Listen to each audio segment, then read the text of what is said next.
आज social media और news पर वीडियोस बन रहे हैं कि बंगाल जल रहा है, पर सच्चा यह है कि बंगाल को जलाया जा रहा है और जलाने वाली हमेशा की तरह राजनीति है। 4 अप्रैल को जब वक्फ बिल पास हुआ और जब बंगाल में दंगे शुरू हुए, हिंदुओं पर अत्याचार होना शुरू हुआ, उसके बीच के दिनों में पूरी तैयारी की गई कि कैसे वक्फ बिल को एक मुद्दा बनाकर राजनीति की और मुस्लिम वोट बैंक की रोटियां सेकी जाएं।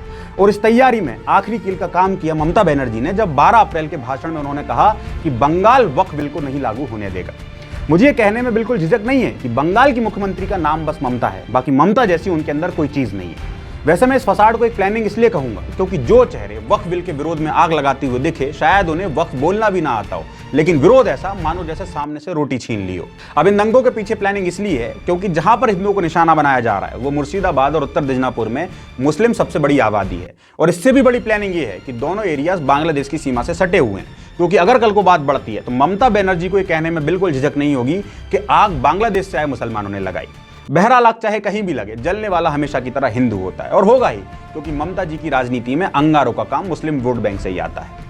लेकिन बड़े ताज्जुब की बात है कि कलकत्ता में जब डॉक्टर के साथ हुए रेप पर विरोध हुआ तो सड़कों पर लोगों से ज्यादा पुलिस लगा दी थी, लेकिन यहां कुछ नहीं किया जा रहा।